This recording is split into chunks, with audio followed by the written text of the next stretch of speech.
Hello aspirants, welcome to Simran IAS YouTube channel. This is video lecture on Learn by Maps History. इससे पहले वाली video में हम शाहजहां तक कंप्लीट कर चुके हैं and this video we will start about Aurangzeb. Aurangzeb जो था वो मुगलों का लास्ट मेन इंपॉर्टेंट किंग था। इसके बाद हम लेटर मुगल्स के बारे में पढ़ेंगे जो इतने ज़्यादा इन्फ्लुएंशियल एंड स्ट्रॉन्ग एबल नहीं थे। औरंगजेब जो था उसका जो जन्म हुआ वो 1618 में हुआ। ये शाहजहां और मुमताज महल का बेटा था। शाहजहां के 4 बेटे और 3 बेटियां थी। सबसे बड़ा बेटा दारा शिकोह था जो कि इलाहाबाद का गवर्नर था। सेकंड पे शुजा था बंगाल का गवर्नर। औरंगजेब जिसको डेक्कन का एरिया दिया गया था। और सबसे लास्ट में था मुराद। 3 बेटियां थी जहांआरा, रोशनारा एंड गौहरारा। जब इसका जन्म होता तो जन्म होने के बाद जब औरंगजेब बड़ा होता है तो एक कट्टर मुस्लिम, ऑर्थोडॉक्स मुस्लिम के तौर पे पैदा होता है। क्योंकि जो मुगल्स थे उनमें एक ट्रेट था कि वो शराब वगैरह बड़ा करते थे, प्लेजर में जो है ज़्यादा टाइम स्पेंड करते थे, शराब पीते थे। औरंगजेब इन चीज़ों से काफ़ी दूर था तो उसमें कुछ चीज़ें उसके फेवर में रही। जैसे एक तो वो उसमें एडमिनिस्ट्रेटिव एबिलिटी थी। उसको डेक्कन का गवर्नर बनाया गया। डेक्कन का वो एरिया था जहाँ पे बामनी किंगडम्स थी, 5 किंगडम्स थी जिनको अपने कंट्रोल में करने के लिए कहीं ना कहीं पे मुगल्स लगे रहे थे। तो वहाँ पे इसको एक्सपीरियंस हो जाता है। मिलिट्री कैपेबिलिटी थी। पावर का भी इसमें जो था एक टेस्ट था, नशा था कि मुझे भी एम्परर बनना है। और इसमें ऐब कोई नहीं था। तो ये सब चीज़ें ना मिलके उसको लगता है कि मैं ही जो गद्दी का दावेदार हूँ।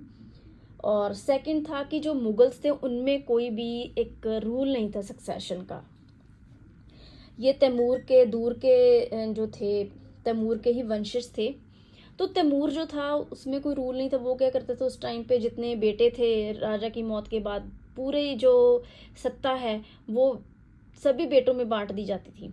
जबकि इंडिया में सबसे बड़ा जो राजा बेटा है वही किंग बनता था। तो कोई एक क्लियर रूल ऑफ सक्सेशन ना होने की वजह से फ्रिक्शन काफ़ी बढ़ जाती थी प्रिंसेस में, जो कि निकल के हमने पहले भी सुना कहीं ना कहीं पे होती रही थी। शाहजहां और उसका भाई था खुसरो, उनमें भी हुई थी। तो औरंगजेब में तो एक वॉर ऑफ सक्सेशन प्रॉपरली होती है। तो शाह शुजा जो था वो उसका बाप शाहजहां काफ़ी पसंद करता था। शुरू से उसको अच्छा ट्रीटमेंट दिया गया, उसको वो एज अ सक्सेसर देखता था। तो जो बाकी 3 बेटे थे शुजा, औरंगजेब और मुराद, अब औरंगजेब जो था उसके मन में चालाकी थी। उसको लगता था कि मैं इन सब की हेल्प लेके, दुश्मन का दुश्मन दोस्त होता है, तो इन सब की हेल्प लेके मैं दारा शिकोह को बाहर निकाल दूंगा, ख़त्म कर दूंगा और खुद एम्परर बन जाऊंगा। लेकिन जो शुजा और मुराद थे उनको लगता था कि शायद औरंगजेब के साथ हम मिलकर लड़ेंगे तो ये हो सकता है कि हमको भी कुछ ना कुछ हिस्सा मिल जाए। इनके दिमाग में ये था, लालच था। लेकिन औरंगजेब जो था वो जानता था कि मुझे क्या करना है। तो जब शाहजहां काफ़ी बीमार हो जाता है तो खबर फैला दी जाती है कि शाहजहां की डेथ हो गई है और जो दारा शिकोह है किसी को बता नहीं रहा है। तो लेकिन दारा शिकोह की काफ़ी केयर करने के बाद शाहजहां ठीक हो जाता है और आगरा पहुंच जाता है। यहाँ पे आके क्या किया जाता है, उसको कैद कर लिया जाता है। सबसे पहले मुराद और औरंगजेब की जो फोर्सेस हैं वो आपस में मिलके लड़ाई करती हैं दारा शिकोह की आर्मी के साथ, जिसे बैटल ऑफ धर्मत बोला जाता है। मालवा में ये लड़ाई हुई। सेकंड होती है बैटल ऑफ समराई या समरगढ़, जिसमें औरंगजेब और मुराद की जो फोर्सेस हैं वो मिलके दारा शिकोह से यहाँ पे भी लड़ाई होती है। और जो थर्ड थी डिसिसिव फाइट होती है बैटल ऑफ देवराई। अब हार जाता है दारा शिकोह। इस टाइम पे जो नोबल्स थे राजपूत से वो भी बराबर डिवाइड हो जाते। कुछ औरंगजेब के साथ मिले हुए थे, कुछ जो थे जिन्होंने दारा शिकोह का साथ दिया। दारा शिकोह जो था वो फिर बाद में अफगानिस्तान की तरफ जाते उसको पकड़ लिया जाता है और मुगल दरबार में पेश किया जाता है। ये सब होने के बाद अब औरंगजेब जो था उसको पता था कि मेरे 2 भाई और भी हैं, शुजा है और सेकंड वन इज़ मुराद, उनको मुझे देना कुछ नहीं है सत्ता में से। तो वो क्या करता है, सबसे पहले मुराद को इम्प्रीजन कर देता है ग्वालियर जेल में, जहाँ उसकी 2 साल बाद मौत हो जाती है। जो उसका दूसरा ब्रदर था शुजा, मुराद की मौत के बाद जो शुजा था वो उसी टाइम इंडिया छोड़ के भाग जाता है अराकान यानी म्यांमार की तरफ चला जाता है। अब क्योंकि सब खत्म हो गए तो जो औरंगजेब है वो जो है एम्परर बन जाता है और जो टाइटल लेता है वो आलमगीर का टाइटल लेके एम्परर बन जाता है। इसको जिंदा पीर भी बोला जाता था। That was because of his simple living, क्योंकि कोई नशा नहीं करता था, कोई ऐब नहीं था उसमें, सिंपल लिविंग थी उसकी। कहा जाता है कि वो जो अपनी डेली एक्सपेंसेस हैं उसको वो रन करने के लिए, अपना घर का खर्चा चलाने के लिए वो टोपियाँ जो थी वो बनाता था, वहीं बना के बेचता था।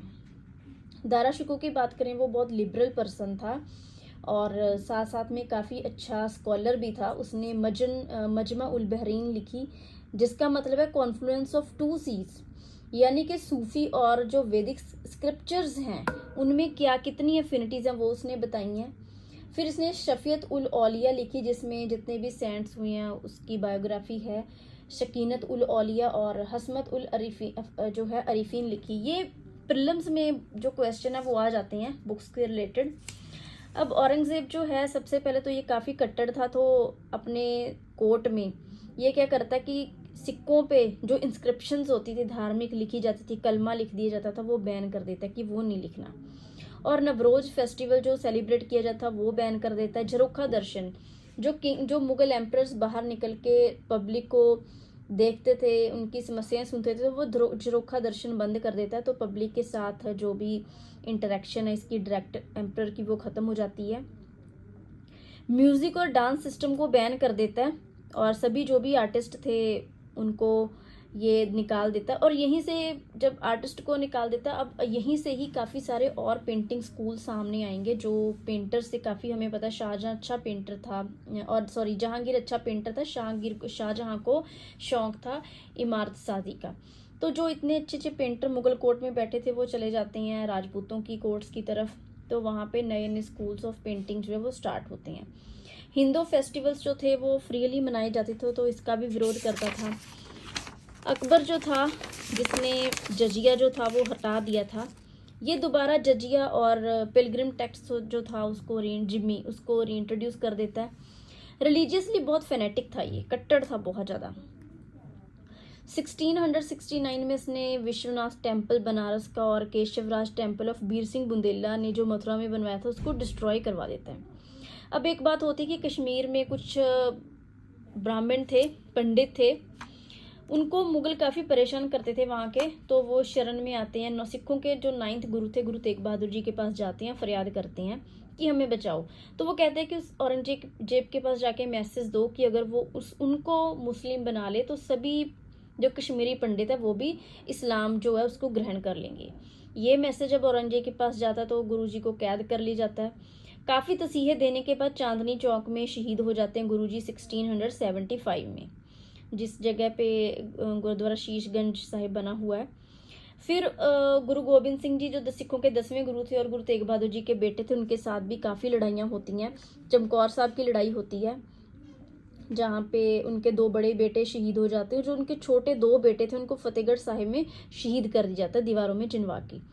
इन सब के बाद जो है औरंगजेब जो है उसको गुरु गोबिंद सिंह जी जफरनामा लिखते हैं, यानी कि जीत की एक चिट्ठी देते हैं, जो पढ़ के औरंगजेब को अपनी जो है गलती का एहसास होता है। बाद में मिलने के लिए वो जगह और वक्त भी डिसाइड करते हैं, लेकिन औरंगजेब की उससे पहले ही मौत हो जाती है। इसके अलावा औरंगजेब की मराठा के साथ भी बनती नहीं थी, शिवाजी के साथ काफ़ी इसकी अनबन रही। अपने इसने शाइस्ता खान जो था उसको लगा दिया कि शिवाजी को हराना, लेकिन वो नहीं हरा पाता। काफ़ी संधियाँ भी होती हैं। और उसके बाद औरंगज़ेब एक बार शिवाजी को कैद कर लेता है, लेकिन शिवाजी वहाँ जेल से निकल के भाग जाते हैं। उसके बाद सतनामी साधु जो थे उन्होंने भी रिवॉल्ट किया, जाटों ने भी रिवॉल्ट किया। तो औरंगज़ेब जो था उसका काफ़ी ज़्यादा टाइम जो था वो डेक्कन में स्पेंड होता है। काफ़ी टाइम औरंगज़ेब ने डेक्कन में स्पेंड किया था डेक्कनी स्टेट्स को हराते हुए, लेकिन फिर भी नॉर्थ की तरफ ज़्यादा ध्यान नहीं दे पाया। काफ़ी खजाना जो था उसका डेक्कन में ही निकल जाता है, टाइम भी डेक्कन में निकल जाता है। तो इस तरह 1707 में जो औरंगज़ेब है उसकी डेथ हो जाती है। ये एक लास्ट जो मुग़ल एम्परर था जो काफ़ी स्ट्रॉन्ग थे। इसके बाद लेटर मुगल्स जो है we will continue from next video. Thank you.